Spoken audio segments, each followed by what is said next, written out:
Hey guys, welcome to this episode of The Purpose Show. We are here with, or I am here with Jenn Baxter. She is the founder of Live a Fast Life. F.A.S.T stands for Fabulous, Abundant, Simple, and Tiny. And she's the author of a new book called Live a Fast Life also. I'm super excited that she's here. Jenn, welcome. Thank you so much. Jenn is an old friend. We did a webinar together way back. When was that? Like 18 months ago? More than that? I don't know. Probably at least that. Yeah. Maybe like 2 years ago, I think. Yeah, maybe 2 years.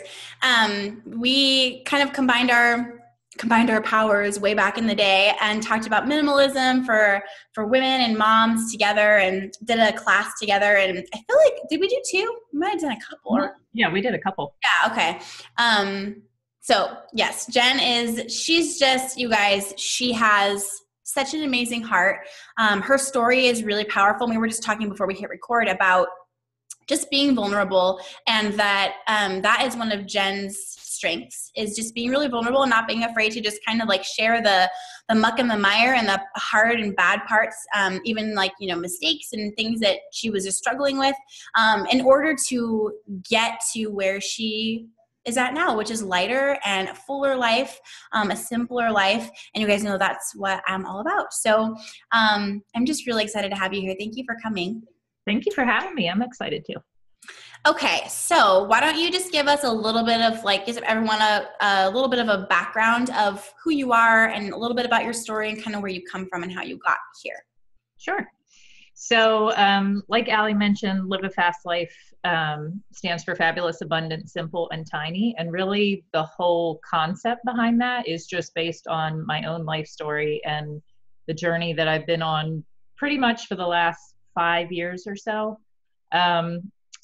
Basically, I had gone through this string of traumatic events just back to back to back.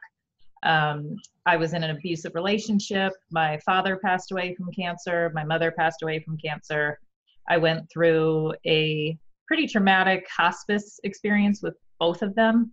My father's illness went on for about 4 years. My mom's only went on for 6 months. But I was pretty much front and center for both of those. My job that I was working in at the time was extremely toxic, and I was working like late hours. I was eating horribly. I was eating tons of sugar. I was in debt really bad. And it was basically to the point where I just felt like I had like no joy on a daily basis. I just felt stressed out and sick and just really, really emotionally and physically spent. And that was pretty much all leading up to 2014-ish. And really, it all kind of came together at one time. I definitely think it was not a coincidence. I think that the way I refer to it is I think God was cleaning up and stripping down my life. And so the first thing really that happened was I was watching this documentary called Tiny, and it was about tiny houses. I had never heard of them before.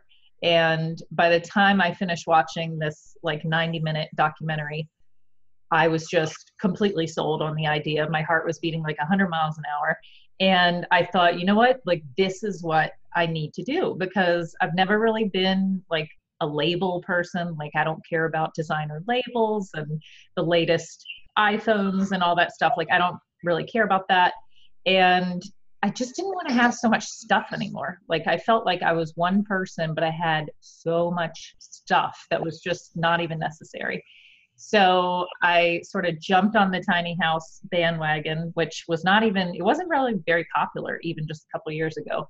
So I just dove head first into it and started planning to build a tiny house. And in that process, of course, had to really downsize my belongings because I was moving into 160 square feet, which is like the size of most people's closets. Oh my gosh, it's amazing. People have like bigger bathrooms than that. So it was a huge purge that I had to do. And I usually say when I refer to it that I probably got about 80 to 85% of my stuff that I got rid of, I would think, probably around there. So I was doing that. And then at the same time that that was going on, it was like I was realizing as I was going through all of this clutter and I'm getting rid of this physical clutter, that it was bringing up all of these emotions and bringing up all of this spiritual and emotional clutter that was inside of me from all of these things that I've been going through. And I mean, I had things in my past all the way back to like my childhood that had just been stuffed inside.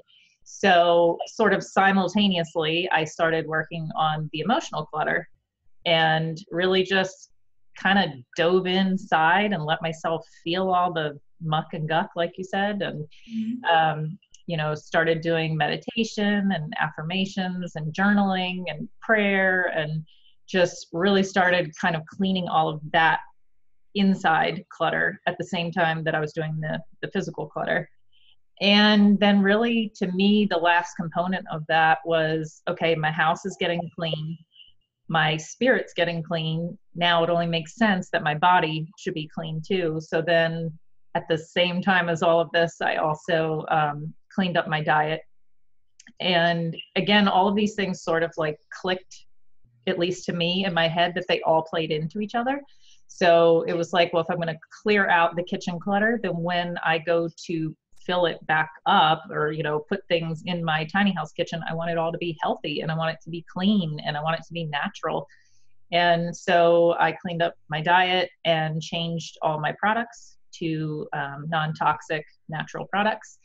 And really, like I said, this all just sort of happened at the same time, but the change was amazing. I mean, it just went from me being just tired and sick and stressed all the time to me actually like waking up with energy and feeling like joyful every single day and just having this peace that I never even knew was possible.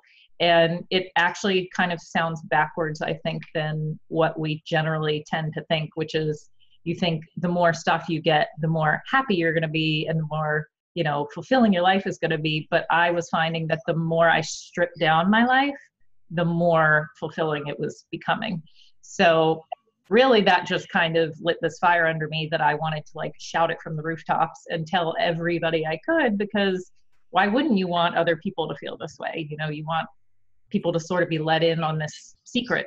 So that's where the blog came from. And now the new book, that's what that's all about. It kind of just tells my story, but then also tells other people how they can make some of these changes too. Yeah, I really like how you move from what you just said, like just sharing your story and really being very vulnerable about it. And I feel like, I mean, you're the only one who would know this, but it reads like, wow, she really didn't leave anything out. She really, really shared everything. And then you move into like, so how can you mimic this? And I mean, it's just something to really appreciate in a book, because I feel like a lot of the time it's either or, the story or the how-to, and you have very much a knack for blending the two together perfectly. So it's really, really good. And I love too in your story how not only does it mirror mine in a lot of ways, which I just think, I mean, that's what drew us together in the first place, was just the similarities. And, I started with this one thing that I just thought was going to lighten my load a little bit. And then I'm a different person now. But isn't it neat? Like when you were talking, I started thinking about this quote that I don't know who said it or if it's even an official quote, but I've heard it around. And how you are with one thing is how you are with everything. So like if you're, really a mess with your finances, like you're probably not organized in other areas too. Like if you're, kind of like how you are with one thing is just how you are with everything. And that's exactly what was happening to you, that you're a mess physically, and that is because you were a mess internally and you had been stuffing things down, just like you're stuffing things into your closet and stuffing, food down your gullet because it's like emotional eating. But it's like, it really does all sync together, and it's all one thing. And I really feel like there's such a benefit and so much power in starting in your home. There's something about the way we feel when we walk in, and I mean, like studies back that up, that especially as women, when you walk into your home and how you feel, it matters so much and it weighs so heavily, and people don't realize that. Right. So talk to us a little bit more about like I don't know, I have so many different questions in my head, but maybe the process of what it looked like for you? What kind of, did you notice any ties, like as you were getting rid of things with like your emotions, like what kind of ties were there? Like getting rid of a certain thing brought up, something emotionally. Did you work through it all in one fell swoop, or was it like you kind of like almost finished your house stuff and then dealt with the next thing, or how did it go for you? Well, it's funny because I feel like the emotional part is something that a lot of people miss, and they don't understand that it's such a big component of the physical clutter. Mm-hmm. And like I actually recently traveled to somebody's house or apartment actually to help them declutter. And we sat down and we're having a conversation. And I was saying, we're going through this clutter. We're going to have it look amazing by the time I leave here. But you have to promise me that you're going to address the emotional stuff that's going on too, or I'm going to leave and like a month later, it's going to look like this again. And she was actually literally surprised and was like, really? I thought I just had too much stuff. And I said, no, like this is a physical manifestation of what is going on inside of your head and inside of your heart. Yeah. And I really think like until that moment, she hadn't realized that. And so that's a big part of what I try to share with people. And I don't even know if I had a tiny notion of that when I started, but I certainly learned it while I was going through it. And there was this one night, and I talk about it in the book, where I was in the garage and I was going through like all of my sentimental stuff. And I made kind of a stupid decision and just decided to plow right on through all of it in one fell swoop, which I do not recommend you do. And I went through like things from my childhood and pictures of dogs that had passed away and like friends that I lost touch with, and my mom who has passed away and my dad who has passed away and my grandparents who have passed away. And I'm looking at all of this stuff. And by the time I came back in the house and I went to get in the shower, I had this feeling in my chest, and I actually felt physically like something was wrong. Like I felt like I had to cough really hard or something. There was this feeling in my chest. And by the time I got out of the shower and was like drying my hair, it just literally bubbled up and out. And it was just grief. It was just a huge ball of grief. And it was literally just all those emotions that had been pulled up by looking at all of this stuff. And it was just, pictures and souvenirs and mementos and clothes and random stuff, but they had so many memories attached to them. Yeah. It was overwhelming. So for one, I tell people, please don't try to do it all at once. Like do it in small chunks, do it, just a little bit at a time. And as much as it doesn't sound pleasant, I still always tell people also, though, make sure you let yourself feel those emotions, because it's going to defeat the purpose if you feel it coming up and you're like, oh, no, no, no, no, no, no, and you push it back down again, then you're still just going to find yourself in the same spot, a year later. So the point is let it come out and let yourself feel those feelings, but just, don't do too much at one time. Just kind of take it a little bit at a time. And then as far as like how the process went for me, I do feel like it all ended up sort of meshing together. That wasn't necessarily my original intention. Mm-hmm. But I think it's like when you're starting to declutter, you're starting to get really excited and you're starting to feel really free. And yeah, like this is working. I found the secret. Like that's how I felt too. Yeah. And I refer to it like the blinders were coming off. Like that's how it feels, is it's like all of a sudden I'm like, oh, this is how I was supposed to be living like this whole time. So as that was happening, then it only makes sense that you start to look at these other areas of your life. And, I was lucky enough that I was never like seriously ill, but I had always been just like a sickly kind of person ever since I was like in college. Mm-hmm. And I just had stomach issues like my entire life, I feel like. A lot of anxiety, and just would catch colds all the time. If somebody was even like near me a mile away, like I would catch a cold or strep, and I would get ear infections. And it just seemed like I was always, battling with something. And so then it just only made sense that I was like, well, let me take a look at, what I'm putting in my body and what I'm putting on my body. And, I got to the point after all of those traumas that happened in my life, I got to the point where I actually had advanced adrenal fatigue. And I I couldn't even really take like a shower without needing to go lay down. It got really, really bad. Mm-hmm. And, you know, I'm thinking, here I am, I'm in like my early 30s, and I can't even like carry the laundry across the house without feeling like I'm going to have a heart attack. Like, this is And not isn't it, normal. sorry, I didn't mean to interrupt. Isn't it, I've had adrenal fatigue as well. And we've talked about our health also being similar. And it is so weird. I always thought it was because I was like a mother, but you know, maybe not, because isn't it weird how it's like, why don't you realize if I can't change the laundry without feeling like I need to take a nap, like you don't realize, oh, this isn't normal, or Right. this, you know, you're just kind of getting through day to day and you're exhausted, but I went like a year at least with that, like possibly a couple years without even thinking like, I can't get through, 10 a.m. without needing to lay down. And if I'm doing anything that day, God forbid, I'll be exhausted. Right. It's not a way to live.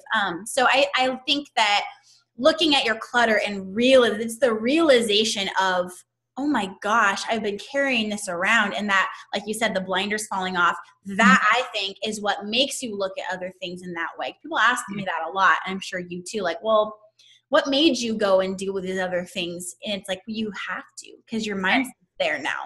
Yeah.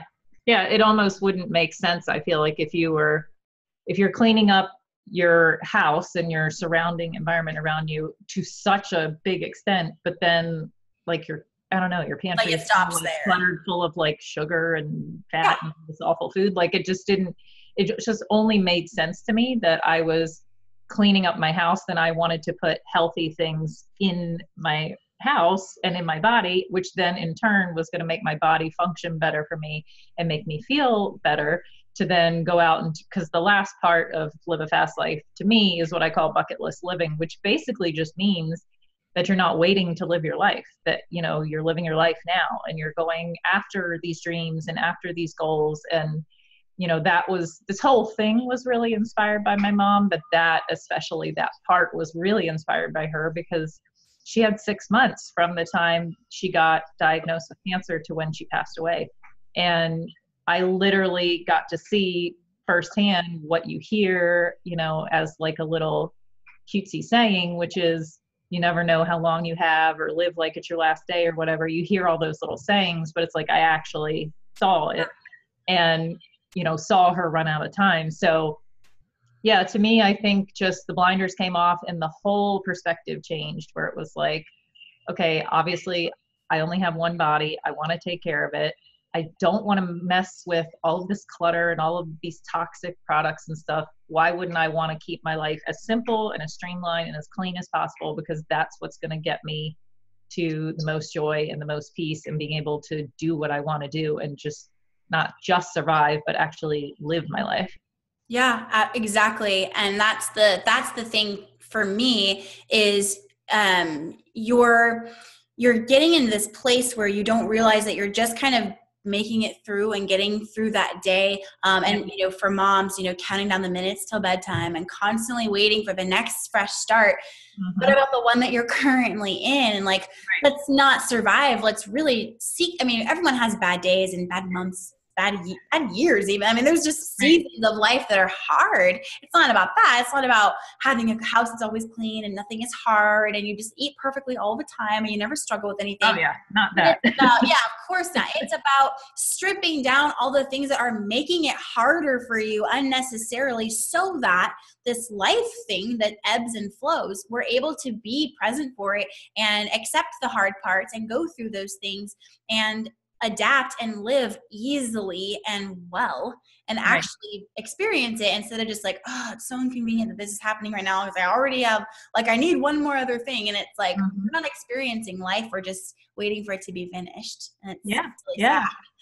And I do think that was like the overall theme to me. And that was the part where I really felt like the blinders came off, is it was like, I literally felt like, oh my gosh, this whole time, like I've been making life so much more complicated than it needs to be. And what was sad to me was I would look around and I'd be like, everybody's doing this. Like, this was not just me. Like, everybody is sort of sucked into this vortex where it's like, we're so focused on the wrong things. And we're just trying to consume more and get more and have more, and but yet it's not making us happy, and it's not bringing us this fulfillment that we're supposedly supposed to get from it. And Right.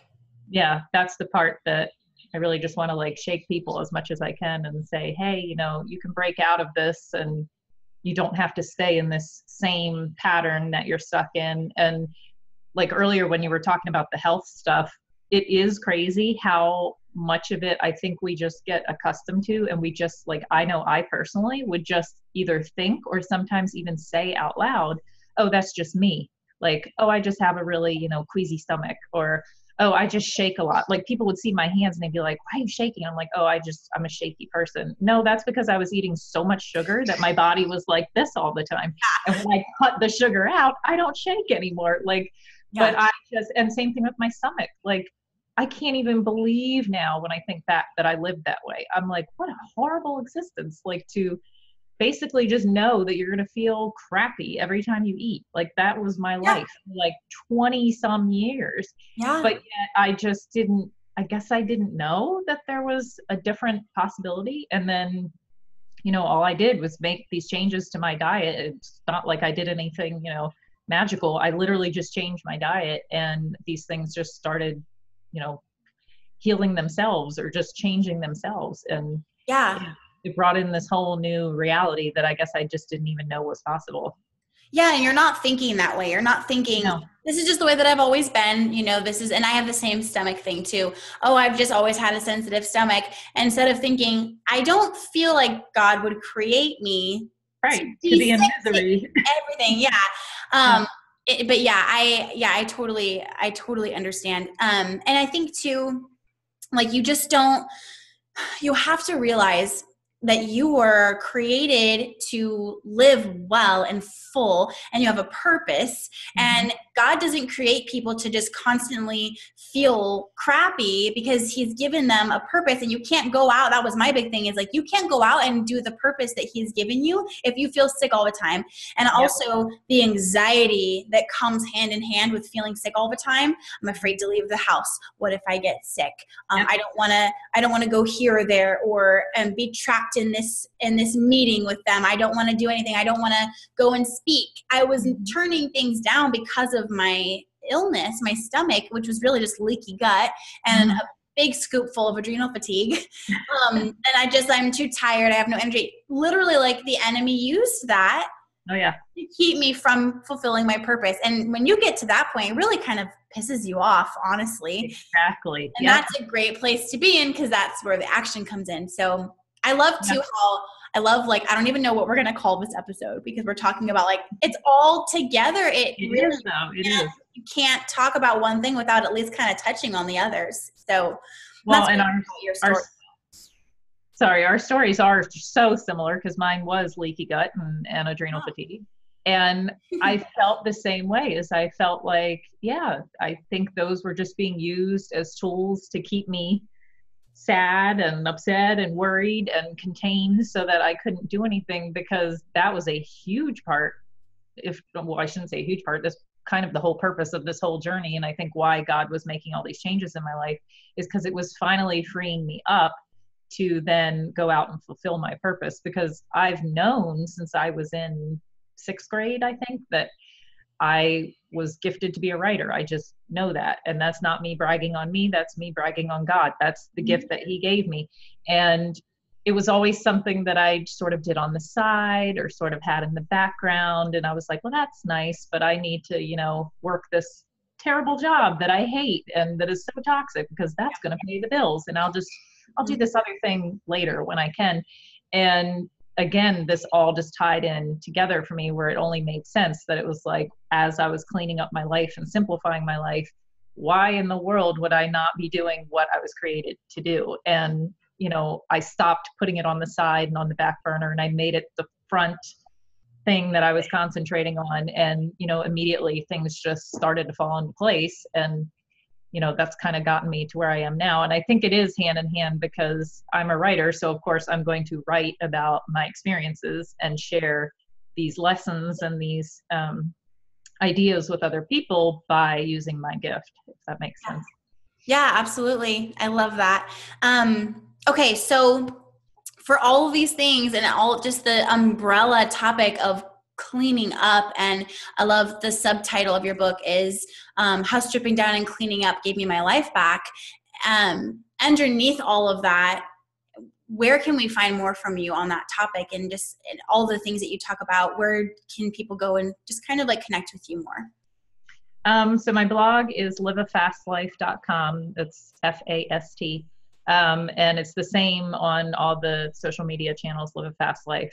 My book is available on my website. It's also now available on Amazon and on Barnes & Noble, which I'm totally like geeking out about. So you can find it on either of those sites as well. If you happen to be in like the Charlotte area, I'm usually on our morning show here. It's called Charlotte Today. So I do lots of segments on there about decluttering tips and things like that, which I do actually put those on my YouTube channel also. So you can find them there. And then really, I just try to go around and speak at healthy living festivals, tiny house festivals. Sometimes I just speak for small women's groups and things like that. So I try to keep a schedule of all of those on my website as well. Perfect. Yeah. I love how active you are and how you're really, you're just trying to get this message out anywhere you can. And you'll say, you'll do anything. You just want to help. And that comes through. You're a very inspiring person for sure. Thank you. Thank you so much for being here. I love we just kind of covered it all, really. Thank you for having me. Sure. Okay, guys, we'll link to Jenn and everywhere you can find her in the show notes. So just at alikazaza.com/show notes and find this episode. But yeah, thank you, Jenn. And we are so excited to share you with everybody. So I appreciate you being here. Thank you. Okay, that's done. Cool.